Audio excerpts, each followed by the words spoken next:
Pierre Charron.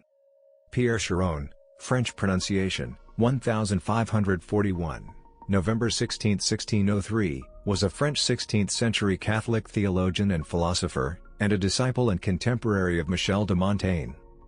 Biography. Pierre Charron was born in Paris, one of the 25 children of a bookseller. After studying law at Orléans and Bourges, he practiced as an advocate for a few years. He then entered the church and soon became a popular priest, rising to become a canon. He moved to the southwest of France, invited by Arnaud de Pontacq, Bishop of Béziers. He was appointed priest in ordinary to Marguerite de Valois, wife of Henry IV of Navarre. In about 1588, Charron decided to become a monk, but being rejected by both the Carthusians and the Celestines, he returned to his old profession. He delivered a course of sermons at Angers, and in the next year moved to Bordeaux, where he formed a famous friendship with Michel de Montaigne. On Montaigne's death, in 1592, Charron was requested in the will to bear the Montaigne arms. From 1594, he used his own name. He spent from 1594 to 1600 under the protection of Antoine Herbard de Saint-Sulpice, Bishop of Cahors, who appointed him Grand Vicar and Theological Canon. His first book led to his being chosen deputy to the General Assembly of the Clergy, for which he became chief secretary. Charron retired to Condom in 1600, he died suddenly of a stroke. His works were then receiving attention. Works. Charron first published his works anonymously. Later he wrote under the name of Benoit Valiant, advocate of the Holy Faith. While Charron's reading of Montaigne is now considered dogmatic and indeed something of a distortion, it was important in its time and during the 17th century as a whole. Les Trois Vérités. In 1594, he published a long work, Les Trois Vérités, in which Charron sought to prove that there is a God and a true religion, that the true religion is Christianity, and that the true church is Roman Catholicism. It was a response to the Protestant work Le Traité de l'Église, by Philippe de Mornay. In the second edition, 1595, there is an elaborate reply to criticisms of the third vérité by a Protestant writer. Les Trois Vérités ran through several editions. Discours chrétiens. Then followed, in 1600, Discours chrétiens, a book of sermons with a similar tone, half of which is about the Eucharist. De la sagesse. In 1601, Charron published in Bordeaux his third work, De la sagesse, a system of moral philosophy that develops ideas of Montaigne. Charron also connected Montaigne's skepticism with the anti-rational strand in Christianity. It received the support of Henry IV and of magistrate Pierre Charron.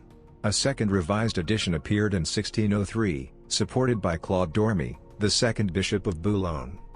De la sagesse also was attacked, in particular by the Jesuit François Garassa, 1585–1631, who described Charron as an atheist. A summary in defense of the book, written shortly before his death, appeared in 1606. In 1604, Charron's friend Michel de Laroche prefixed a life to an edition of De la Sagesse, which depicts Charron as an amiable man of good character. His complete works, with this contribution by de Laroche, were published in 1635. An abridgment of the Sagesse is given in Wilhelm Gottlieb Tennemann's Philosphy, Volume 9. An edition with notes by A. Duval appeared in 1820.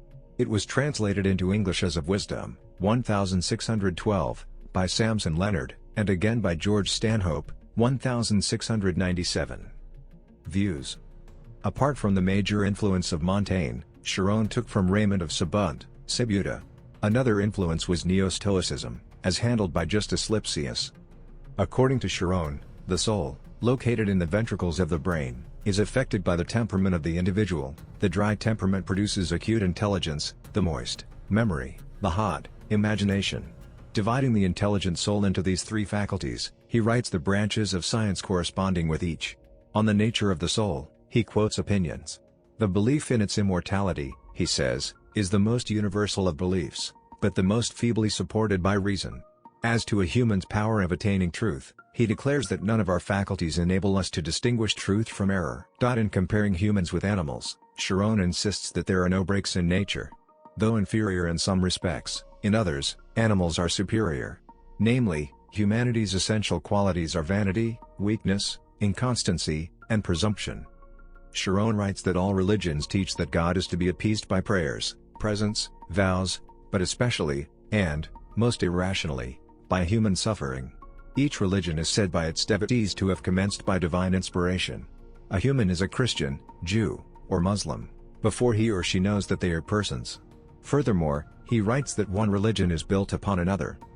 While Charron declares religion to be strange to common sense, the practical result at which he arrives is that one is not to sit in judgment on his or her faith, but to be simple and obedient, and to submit to public authority.